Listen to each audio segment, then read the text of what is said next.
আমরা রয়েছি বনছায়া গ্রামের মাঝে। তার একটি স্বচ্ছ পরিচ্ছন্নতার ছবি তুলে ধরছি আপনাদের সামনে। সঙ্গে থাকুন। গ্রামটার নাম হলো বনছায়া। তো কি করেন আপনারা সকাল সকাল এখানে? সকাল সকালে গ্রামটাকে একটু পরিষ্কার রাখি। একটু জঙ্গল টঙ্গল হয়ে গেছে, আমরা পরিষ্কার রাখি।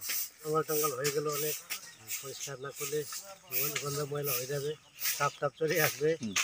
আগামী দিনে কাজকর্ম কিছুই নাই। সরকারের নজর একটু আমাদের দিকে তাকাইলে একটু ভালো হতো। এখানকার লোকের কোনো কাজকর্ম নাই এখন।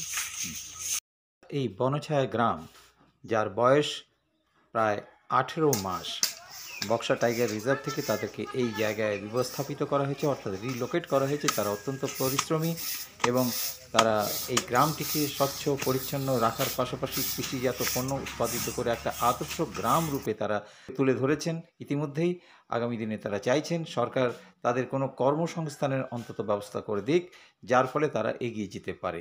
এই হলো আলিপুরদুয়ার জেলার ভারত ভুটান সীমান্ত লাগোয়া কালচিনি ব্লকের একটি জায়গা, বনছায়া গ্রাম।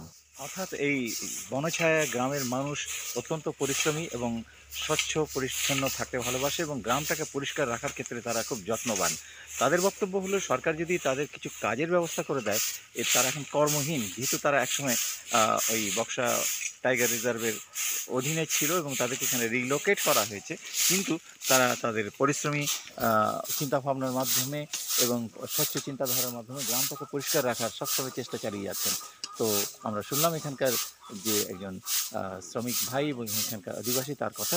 এরকম আরও নতুন নতুন কিছু বিষয় নিয়ে গ্রামকে তুলে ধরবো আপনাদের সামনে। সঙ্গে থাকুন।